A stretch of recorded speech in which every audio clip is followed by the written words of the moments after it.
Hello, boys and girls and babes. Welcome back to the Janae Talks Caps podcast. As always, thank you all so much for tuning in today. We really do appreciate it, and I will start by asking if you do listen to our podcast, and if you love it, which I'm assuming you do, then please do us a big favor. Take the time to rate us, to leave us a review on Apple Podcasts or whichever platform you may be listening on. It does go a long way, especially as we have gained some popularity here. These ratings and these reviews are important to their analytics for whatever reason. So please, if you have the time, tell them how much you love us and love what we do. We really, like I said, we really do appreciate it. Okay, so now that we've got that little bit of housekeeping out of the way, we have got a lot to talk about here today, as it has been an eventful last week for our Washington Capitals. And so I want to do something here. I want to try something. I want to do what they used to refer to in grade school as a positive sandwich, which essentially means that if you want to say something mean about someone or something, which is exactly what I plan to do as I'm going to unleash on the NHL's Department of Player Safety here in this episode. But if you're going to do that, if you're going to be a big meanie, as they say, then you should surround that negativity, that meat of the episode here, if you will, with two more positive sentiments, right? The buns of the sandwich, if you will. So it's a positive sandwich. And so for our first bun, our top bun, if you will, let's talk about these Washington Capitals lately. So firstly, their record 8-1 over their last 11 games is the best record in the NHL over that span, which stretches back to February 16th. So they've been having a lot of success. And the reason why they're having a lot of success, it's not an accident. They've been playing some very, very, very good hockey of late. And this was to be expected, or at least I expected it, as they had more time to get more used to Peter Laviolette's system. We've talked about it a lot here on the show, but it was, of course, a shortened training camp this season because of the COVID-19 pandemic. There were no preseason games. There's been far less practice time than what you would normally get in a regular season due to the compressed schedule that we're having, again, because of the COVID-19 pandemic. So, et cetera, et cetera, et cetera, right? And so when you have a brand new head coach, all of that adds up for sure to make things pretty difficult when you're trying to learn that new coach's system of play. It's a lot to digest. Anyone who's ever played hockey will tell you that. So when you have a new coach coming in, so it was bound to be messy for the first little bit of the season here. And I think, all things considered, not just like all of what we just mentioned, but also the absences that the Caps have had due to the COVID-19 protocols, due to injuries, again, et cetera, et cetera, et cetera, everything that they've had going on. I think there's something like third in the entire NHL so far this season in terms of man games lost. So that, like I said, it counts the COVID absences, it counts injuries and other things. So I think when you consider all of those things, the Caps have done really extremely well through this first part of the season, battling through all of those things and grabbing as many points as they have. But now, 8-1, like I said, in their last 11, and really dominating a lot of these teams they're facing in the East Division, which, by the way, is by far the toughest division in hockey right now. I think we're starting to see right now what this team can really be under Peter Laviolette, and it's exciting. And Laviolette will tell you they're still nowhere near where he wants them to be once he's had enough time with them. There's lots of teaching and lots of work still left to be done. But what we're seeing already, it looks very good. And so this is a very exciting prospect as a Caps fan right now. The offense has always been the offense for this team. We know what this team can do offensively, and it's devastating, obviously. That hasn't changed under Peter Laviolette. They're still one of the highest scoring teams in the National Hockey League overall and in all situations. But what has certainly changed from last season to right now is the defense, and obviously bringing in guys like Brendan Dillon at last season's trade deadline, signing Justin Schultz in the offseason, signing Zdeno Chara in the offseason. All of these obviously are huge adds when you talk about personnel. But the coaching staff has to be given credit here as well. Like, they've implemented this new system. It's responsible defensively in all three zones without, like I said, taking anything away from the offense. Guys are buying in. The D-men jump up in the attack, and the forwards are covering flawlessly right now.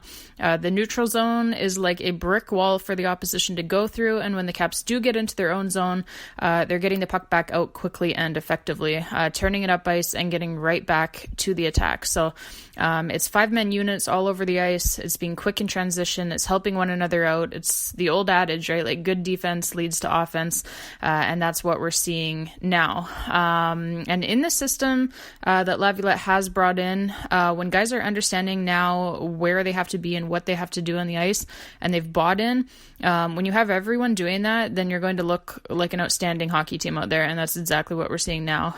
Everyone on the Caps has bought in. They're all doing it, and they're winning a lot of hockey games because of it. I want to take Captain Alex Ovechkin as a perfect example on the defensive side of the puck. So last season, under Todd Reirden, Ovi had 48 giveaways in 68 games. The season before that, also under Todd Reirden, 70 giveaways in 81 games. So almost one giveaway per game. This season under Peter Laviolette, he only has 4 giveaways on the season so far through 20 games played. So he's basically cut out 75% of the giveaways out of his game. That is insane. That's seriously astounding. Or you can take blocked shots as another example. And again, we will look at Alex Ovechkin. So last season under Todd Reirden, 30 blocked shots in 68 games played. The season before that, again under Todd Reirden, 41 blocked shots in 81 games played. This season, under Peter Laviolette, he's already got 14 blocks so far through, like I said, just 20 games played. So he's essentially doubled his blocking output. Now, the caveat there is some people might say that you don't want the best goal scorer of all time to be out there blocking shots and risking a broken bone or something, which of course would be a fair argument. But I'm just showing that from top to bottom, from the captain on down, this team has bought into what Peter Laviolette is selling, and it's paying off in the wins column right now. Shot suppression as well. That's another thing that I wanted to talk about. Widely known to be a huge predictor of future playoff success. And since February 4th, the Caps are allowing just 26.8 shots against per game, which is the second best mark in the entire NHL over that span, second only to fellow Stanley Cup favorite, the Colorado Avalanche. So over the first 3 weeks of this season, when they were not yet adjusted to Peter Laviolette's system, they were allowing 32.9 shots against per game, which at the time, that was the 5th worst rate in the league. So that is an incredible improvement that comes, like I said, as the Caps get used to Laviolette's system of play. And the other big area of improvement that we've seen over recent weeks, of course, is in the face-off dots. So through the first part of the season, from the start of the season up until February 8th, the Caps were 27th in the NHL in face-off win percentage at a paltry 46.7%. So, February 10th, the Caps hire former NHL center and 2-time Selke Trophy winner Michael Pekka as a player development coach. And since then, he's been working with the Caps on faceoffs, and since then, the Caps have jumped up to 12th in the NHL in faceoff win percentage at 50.7%. So a pretty dramatic improvement. So that seems to have been a pretty adept hire by the Capitals. So, anyways, like I said, all of these things are adding up to a lot of check marks in the wins column for the Caps right now, and the way that they're playing under Peter Laviolette right now is actually reminding me a lot. It's very reminiscent of how they were playing under Barry Trotz in 2018 in terms of how they're locking it down defensively and then still having the offense to put up a bunch of goals as well. And obviously, the second game against the Boston Bruins last week, that was a little bit of a blip on the radar and an anomaly, really, in terms of the results that the Caps have been getting lately. I actually thought the Caps were playing really well again throughout the first part of that game until things kind of got out of hand due to a number of extracurriculars that were going on. But yeah, I mean, the Caps were due for a bit of a stinker anyways. Things can't go perfectly 100% of the time, and it's actually frequently helpful in the long term to maybe come back down to earth once in a while, right? So they did actually outshoot the Bruins 32-25 in that game and carried the play for much of the first half of the game, like I said. But then things, of course, got out of control. The referees were not controlling anything in that game. They had just completely lost control of both teams. And it was just kind of one of those games where nothing went right for the Caps. So you move on. But yeah, like I said, big picture, the score was definitely an anomaly. And you look at it, and like I said, the Caps again only gave up 25 shots to the Bruins in the game after having only given up 19 shots to them in the game 2 days earlier. That one, of course, was a 2-1 win for the Caps. But yeah, like the Boston Bruins are one of the top teams in the league. So anytime that you can hold them to 19 and 25 shots in back-to-back games, that is a pretty good effort defensively, even if some pucks did find the back of the net in the second game. But overall, the Caps still did a lot of good things, really, and they've been doing a lot of good things for quite a while now. So, and then of course they come right back 2 nights later, and they bounce back in a big way with a huge 3-1 victory over the Flyers in Philadelphia, with the Caps playing so well that they had the Flyers fans booing their own team off of the ice at the conclusion of the game. It was the first game that Flyers fans were allowed back in that building, and they boo their own team off of the ice. That's par for the course. We would expect nothing less from Philadelphia. So that's always a good sign. And really great to see fans back in the building once again, even if it is Flyers fans booing their own team off of the ice. So nature is healing, am I right? So yeah, very encouraging to come right back and bounce back with a game like that against Philly 2 nights later. That is the type of character that we like to see after a loss. All 3 goals by the Caps in that Philly game were beautiful, by the way. Be sure to check out the highlights for sure if you haven't already. Alex Ovechkin with his 714th career goal in the NHL. And his 363rd career road goal, which means that he has now surpassed Steve Yzerman for second all-time in NHL history for goals on the road, and Ovechkin is now second to only Wayne Gretzky in that category. So that's just another absolutely ridiculous Alex Ovechkin stat to get you through your morning. Wayne Gretzky had 402 career goals on the road, so Ovechkin is almost there, with just 40 more to go until he passes Gretzky to become number 1 all-time in that category. Just ridiculous. And anyways, Dmitry Orlov, he scored a beauty in this game as well as Nicklas fucking Jensen, who scores his first goal since becoming a Washington Capital, and his first goal in 165 NHL games, which was the longest drought in the entire National Hockey League. So the last time that Jensen had scored prior to this one was on October 11th of 2018. So a huge congrats to Jensen. And you know what? The guy has been playing some great hockey this season, and he definitely deserved this goal. So you could see that all of the guys were super happy for him as well. So that is great to see. Okay, so positive sandwich. So you know what that means. It's time now that we have to talk about the department of player safety. And you'll know just why we're talking about this. I'm sure everyone has heard by now, of course, Capitals forward Tom Wilson, he gets suspended 7 games for a hit on Bruins defenseman Brandon Carlo, with the irony being that they've suspended him for boarding on a play that was quite clearly not boarding, like at all. So we'll get into this and get into all of it here, as it's quite a lot to unpack whenever we're talking about the Department of Player Safety. So let me first start by saying, just full disclosure, like I love Tom Wilson. He's one of my favorite players. I love the way that he plays the game. Any hockey fan with half of a brain cell would love to have him on their team. That's a fact. But with that being said, I'm also not a Tom Wilson apologist. And so in the past, whenever he's deserved a suspension, like actually deserved one, I have said so, and I have agreed with it, and we've all moved on. For example, his hit on Oscar Sundqvist of the St. Louis Blues in September of 2018, for which he was suspended a whopping 20 games. I definitely agreed with him being suspended for that one. I thought the 20 games was certainly excessive. I thought with that number of games, it was pretty clear that they were just looking for someone to throw the book at, to make an example out of them. But I agreed with him being suspended for sure.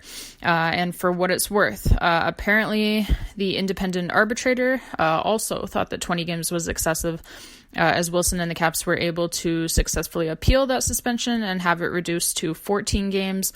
Even though the NHL makes the process take so ridiculously long that by the time that the appeal was completed, Wilson had already missed 16 games at that point. So not really much point of having it reduced to 14 games at that point, other than the fact that you get a bit of your lost salary back. But that's probably why Wilson and the Caps aren't bothering to appeal this latest 7-game suspension, as it'd be like 15 games from now when the process is finally completed. So a lot of good that does for anyone. So anyways, the point is, I am no Wilson apologist. I don't make excuses for him. I simply call things as I see them, right? And so while I don't think that this hit on Brandon Carlo was suspension worthy, in fact, I think we see hundreds of hits just like this one by hundreds of different players every season. It just so happens that Tom Wilson is a big dude, right? And so his hits are naturally going to be more devastating. But that's not really his fault, nor is it his problem. As Alex Ovechkin said, if you're playing hockey, you have to expect to be hit and you have to know who is on the ice against you, i.e. you have to know if Tom Wilson is on the ice against you. But yeah, no, I don't think that this hit was worthy of a suspension. It's not a headshot, for one thing. He gets his chest first with the contact. It's not charging, for another thing. He never leaves his feet or takes excessive strides or anything like that.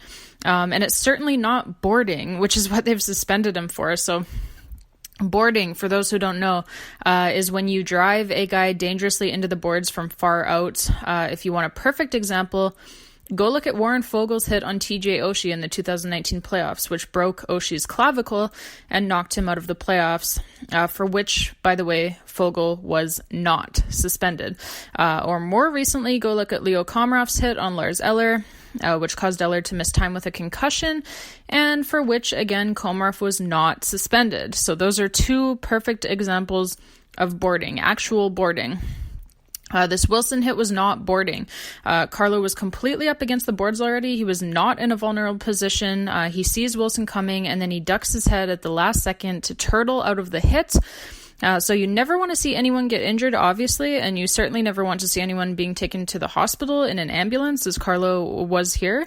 But at the same time, he puts himself in that position, right, by ducking his head at the last second. So this is hockey 101. They teach you in fucking mites not to duck your head like that, to stand up and take the hit like a man. So unfortunately, I hate to say it, but Carlo shoulders a lot of the responsibility here for the way that this played out and for the injury that he's sustained.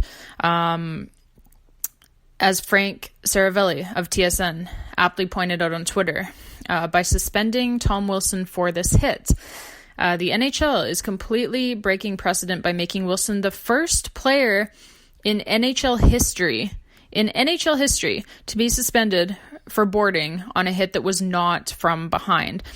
So the NHL's Department of Player Safety is quite literally rewriting the rulebook mid-season here, just to be able to suspend their favorite whipping boy, Tom Wilson, for something. It is a joke.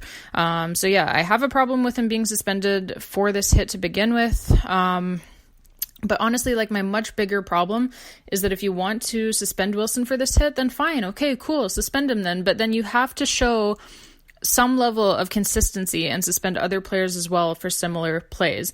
You can't just suspend only one guy all of the time. You have to have some type of consistency, but they do not. And in fact, they don't even come close, and that is the problem. Connor Murphy of the Blackhawks yesterday, he has a brutal headshot on Eric Chernak of the Tampa Bay Lightning. And I do mean brutal, by the way. He targets the head intentionally and fully, and he lands it fully. Go watch the video. It's brutal. Today, we learned that there will be no supplemental discipline at all for Murphy. Brad Marchand yesterday, ironically, after he calls out Tom Wilson for what he deemed a dangerous play, he intentionally cross-checks Ty Smith of the New Jersey Devils straight to the back of the head. I would say that that's a dangerous play, Brad. So Ty Smith, he crumples in a heap on the ice. No penalty is called. No supplemental discipline at all. Again, not so much as a peep from the league. So both of those plays are 10 times worse than Wilson's on Carlo because both of those plays are intentional and they're targeting the head, something that the NHL claims to want to get out of the game of hockey, and yet it seems that the NHL is only interested in disciplining these types of plays when it's Tom Wilson who's involved. When it's anyone else, they look the other way. It's crickets. So anytime that the whining from talking heads around the league is starting to get louder again in regards to a lack of discipline being doled out, whenever that whining is kind of coming to a peak, that seems to be like clockwork when, like I said, their favorite scapegoat, Tom Wilson, will get slammed with a way too long suspension, and then everyone is happy and everyone shuts up for a while. It really is like clockwork. So yeah, my problem is not so much with Wilson being suspended as it is with no one else ever being suspended. Like I said, when the whining about a lack of discipline gets louder, it's the same scapegoat every time taking the hit as the fall guy in order to make the league look tough, to make the league look like they're cracking down, when in reality they're only ever cracking down on one guy, and it's bullshit. There's zero consistency. Other guys around the league can come out onto the ice with a machete and chop a guy's head off, and they'll get 1 to 2 games max. Or, you know, if you're Sidney Crosby and you chop a guy's finger off, you won't even get a phone call. So that's kind of the standard. That's the difference that we see from player to player, from team to team, whatever you want to call it, however you want to look at it. But yeah, the other thing with Tom Wilson is this repeat offender perception from the know-it-alls on Twitter, right? Well, just so everyone knows, in terms of the rule book, which used to be important, I don't know. The NHL apparently doesn't care about a whole lot these days in terms of the rule book, but yeah. In terms of the rule book, if you wanted to know, not that it's followed anymore anyway, but if you did want to know, when deciding if Tom Wilson should have been suspended for this hit on Brandon Carlo, by the rule book, Tom Wilson should not have been considered a repeat offender. His last suspension was the one for the hit on Oscar Sundqvist in September of 2018, so approximately 2.5 years ago now. By the rulebook, a repeat offender is someone who has been disciplined within the last 18 months, so a year and a half. So Wilson, he had cleared that threshold by a full year already, and therefore he should not have been considered a repeat offender when they're trying to decide whether or not they should suspend him for this hit. But don't tell that to the asshat keyboard warriors on Twitter who care not about facts. So anyways, the 18-month threshold for repeat offenders is there for a reason. It gives guys an opportunity to change the way that they play the game and to clear their names, so to speak. And in Tom Wilson's case, a lot of people, a lot of fans from other teams, etc., they like to comment a lot on Tom Wilson as if they know what they're talking about. But the fact is they're not watching the games, right? Like, you can tell that they're not watching the games when you read their comments. So for me, like, I've watched every Washington Capitals game ever since they became available up here in Canada, whether it be on TV or on streaming services online, whatever, which I think was around 2008 or so when that happened, when their games became available to watch up here. And so I've watched, like I said, every Washington Capitals game since that happened, since they became available up here in Canada. So for 13 years now, I have watched every single one of their games. Obviously, I've been a fan for a lot longer than that. But yeah, just in terms of actually being able to watch every game out of market, out of the region of your favorite team, we had to wait for technology to get to that point, right?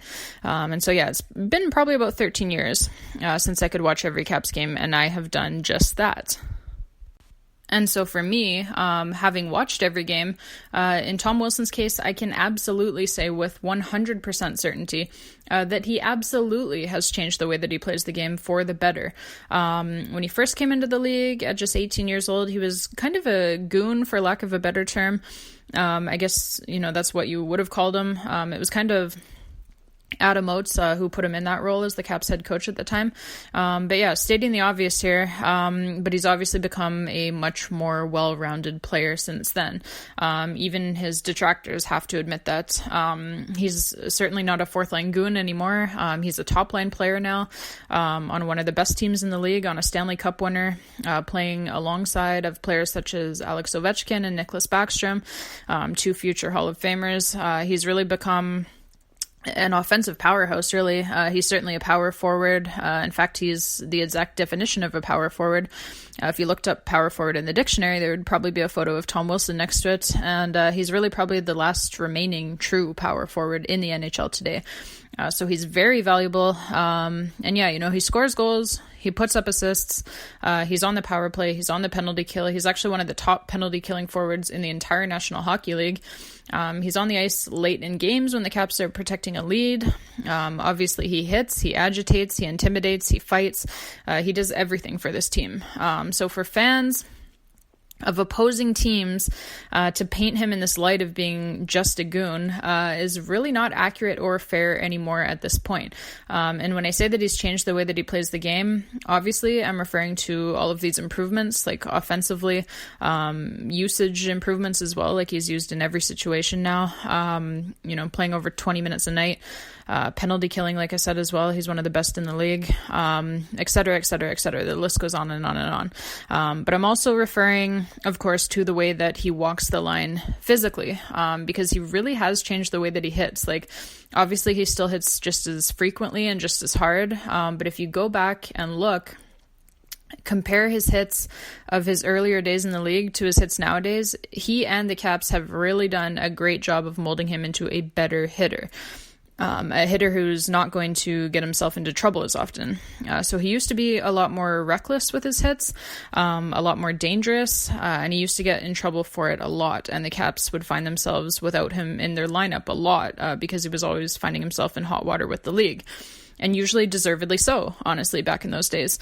But since he has become such a valuable, well-rounded player who plays in all situations, like I said, and who the Caps want and need to have in their lineup on a nightly basis to be the most successful that they can be. They worked with him a lot to change the way that he does things physically. And honestly, ever since that 20-game suspension for his hit on Oscar Sundqvist, he's really been a different player. Or at least a different hitter. So you can see now when he goes to hit someone that he's making a very conscious effort to take the extra step, to square up to the guy, to get him right square in the chest instead of from the blind side. He's never charging guys like he used to, never leaving his feet, never taking those extra strides that he never really needed to take anyway because he's so big and so strong. The hit is going to be devastating regardless. He doesn't really need any extra speed in order to make it so. So he's changed a lot of what he's doing for the better over these last few years. And that's a credit to him and to the Caps, who have, like I said, worked with him a lot to mold him into this player. And that's exactly why he hasn't had any supplemental discipline over these last 2.5 years, because the league could not find anything to suspend him for, no matter how hard the opposition teams were whining, and no matter how hard they looked. There's simply been nothing there. So hence why they had to invent a new rule here mid-season now in order to be able to justify suspending him for this non-board on Brandon Carlo. It is a joke. So like I said, from someone who watches every single Washington Capitals game, he has absolutely changed the way that he plays the game physically. And so based on these last 2.5 years, to treat him as a repeat offender at this point no longer makes any sense and is no longer fair. Trust me too, to stay squeaky clean for 2.5 years, that's hard to do if you're Tom Wilson, because the NHL Department of Player Safety, obviously, they are out to get you. And so anything and everything that you do, it's all viewed under a microscope that is clearly not being used on the rest of the National Hockey League. It's a special microscope only for Tom Wilson. So you have to be really fucking clean in order to not get suspended for a full 2.5 years if you're Tom Wilson. So like I said, this is why the repeat offender status is set at 18 months, because it's supposed to be that if you do clean up your game, then you're not viewed as a repeat offender any longer, and you don't have that black cloud of negative perception hanging over you any longer and influencing the Department of Player Safety's decisions. Yes, that's what it's supposed to be like. That's how this is supposed to work. But obviously, that's not been the case with Tom Wilson. So it doesn't seem to matter how much he repents. They are still going to fry him for the slightest infraction or even non-infraction. So in the Department of Player Safety's explanation for suspending Wilson for the hit on Carlo, for example.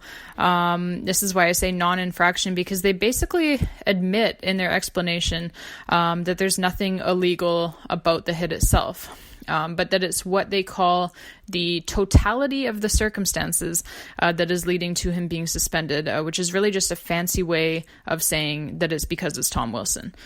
Total bullshit. So anyways, to all of these fans of opposition teams who don't even watch Washington Capitals games, who like to come creeping out of the woodwork once every 2.5 years just to give us their unsolicited opinions on our Tom Wilson, thank you for coming out. But I think we will stick to conferencing with people who actually watch more than 2 Washington Capitals games a year.